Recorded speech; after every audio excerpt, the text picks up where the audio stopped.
ऋषि अगस्त्य। ऋषि अगस्त्य अपने समय के विद्वान संतों में से एक थे।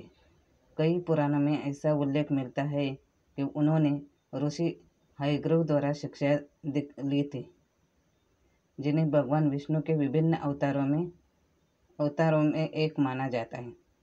वास्तव में महान ललितम सहस्त्र नाम स्रोत और ललित त्रिशक्ति को ऋषि हयग्रीव से देवी ललिता त्रिपुर सुंदरी के आदेश पर ऋषि अगस्त्य को सिखाया था। ऋषि द्रोण, जिन्हें पांडवों का गुरु माना जाता है, इन्होंने अपने गुरु अग्नि विसा द्वारा युद्ध कला का जो भी ज्ञान सीखा, वही युद्ध कला का ज्ञान पांडवों को भी सिखाया। ऐसा भी कहा जाता है कि ऋषि अग्नि लिसा ने युद्ध कला का यह ज्ञान ऋषि अगस्त्य से सीखा था। ऋषि अगस्त्य वह थे जिन्हें तमिल भाषा के व्याकरण की पहली पुस्तक लिखने का श्रेय दिया जाता है। इतना ही नहीं, तमिलनाडु के नाड़ी ज्योतिष का संस्थापक भी ऋषि अगस्त्य को ही माना जाता है। हालांकि केरल वासियों का यह भी दावा है कि वह महान पुरुष ऋषि अगस्त्य ही थे, जिन्होंने उन्हें कलारिपित्तु की मार्शल आर्ट सिखाई। ऋषि अगस्त्य से जुड़ी कथाएं। एक दिन ऋषि अगस्त्य जंगल में यात्रा कर रहे थे और उनके पितर देवता यानी कि पितर जंगल के पेड़ों पर उल्टे लटके हुए थे।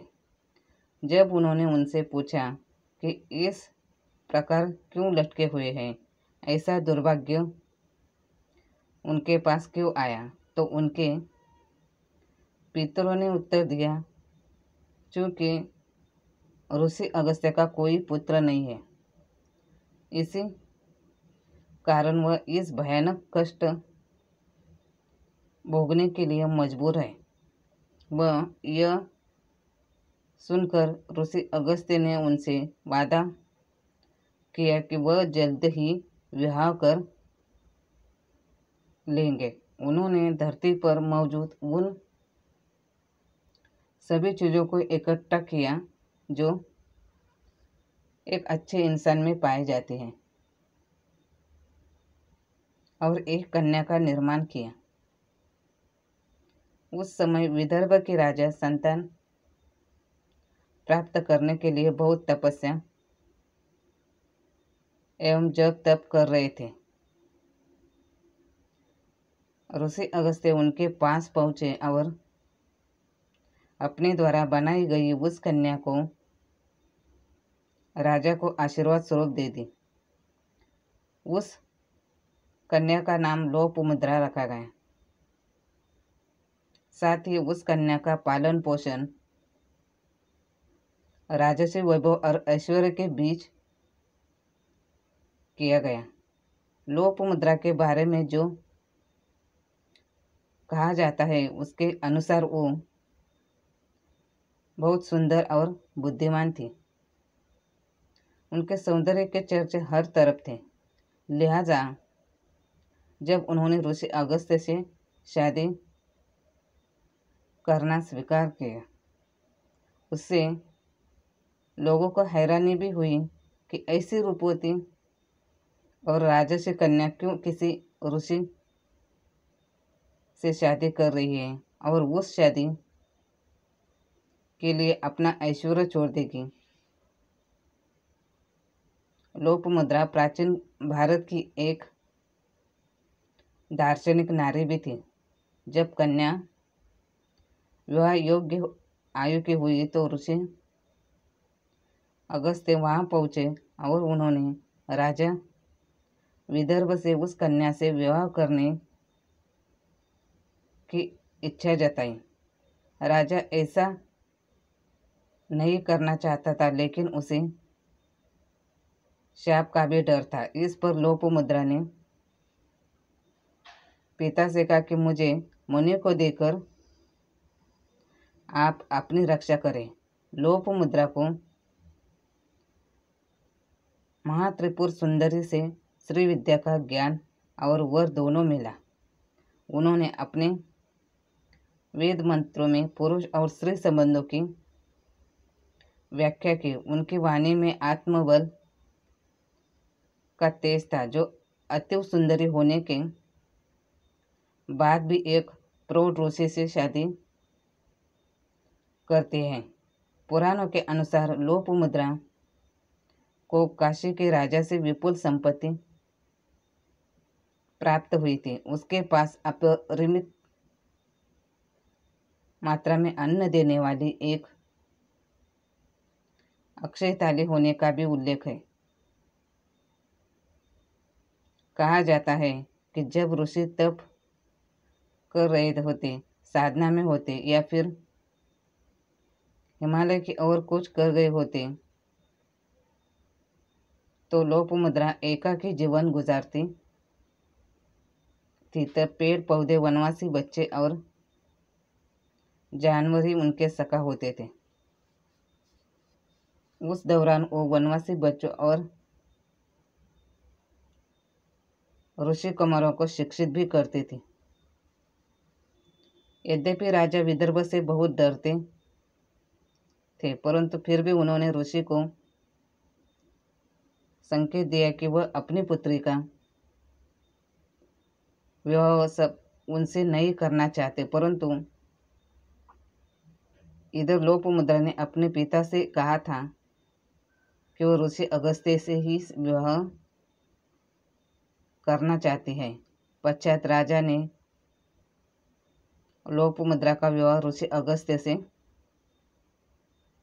करवा दिया। चूंकि ऋषि अगस्त्य पहाड़ों, जंगलों और कटीले रास्तों की यात्रा करते थे और वे ये नहीं चाहते थे कि उनकी पत्नी इस कष्ट को सहन करें, इसलिए उन्होंने अपनी पत्नी को एक सूक्ष्म रूप देकर उन्हें एक पेड़ घड़े में रख लिया और वे जहाँ भी जाते अपने साथ उस घड़े को ले जाते थे। भगवान शिव की इच्छा के कारण ऋषि अगस्त्य ने दक्षिण की यात्रा की और वही बस गए। हालांकि यह यात्रा बहुत ही दुर्गम थी, परंतु उन्होंने भगवान शिव का आदेश मानकर इसे पूरा किया। भगवान शिव ने ऋषि अगस्त्य को वरदान दिया था कि उनके घड़े में हमेशा पानी भरा रहेगा। उस समय दक्षिण भारत का ये क्षेत्र बेहद शुष्क था, जहाँ कभी कभी पानी बरसता था। एक बार जब ऋषि अगस्त्य स्नान करने गए तो भगवान गणेश ने एक कौवे का रूप लेकर ऋषि अगस्त्य के घड़े को पलट दिया। घड़े के अंदर ऋषि की पत्नी लोप मुद्रा थी, जो घड़े के पलटने के कारण बारहमासी पानी के साथ शक्तिशाली कावेरी नदी में बदल गई। यह नदी बारहमासी है तथा इस नदी का पानी भगवान शिव के आशीर्वाद के कारण कभी नहीं सूख सकता। इनकी पत्नी लोप मुद्रा का नाम कावेरी इसलिए पड़ा क्योंकि उसे घड़े का जल एक कौवे द्वारा फैलाया गया। ऋषि अगस्त्य मुनि जब भारत के उत्तरी हिस्सों में आए तो वह शिव भक्त थे। वह अपनी पत्नी के साथ तमिलनाडु के कुटरलम नामक स्थान पर पहुंचे। कुटरलम में भगवान विष्णु का एक मंदिर था। ऋषि अगस्त्य के शिव भक्त होने के कारण उनको मंदिर में प्रवेश करने से मना कर दिया गया। ऋषि अगस्त्य मुनि ने अपनी चमत्कारी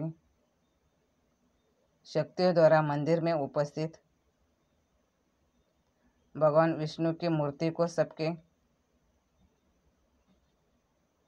सामने शिवलिंग में परावर्तित कर दिया और लोगों को दिखाया कि भगवान शिव और भगवान विष्णु एक ही है। अगस्त्य सप्त ऋषियों में एक थे। रामायण और महाभारत में अगस्त्य मुनि का उल्लेख मिलता है। वह प्रसिद्ध सप्त ऋषियों में एक और प्रसिद्ध 18 सिद्धियों में एक है। ऐसा माना जाता है कि वह 5000 से अधिक वर्षों तक जीवित रहे। कहा जाता है कि वह कई वर्षों तक पोथी गई पहाड़ियों में रहते थे।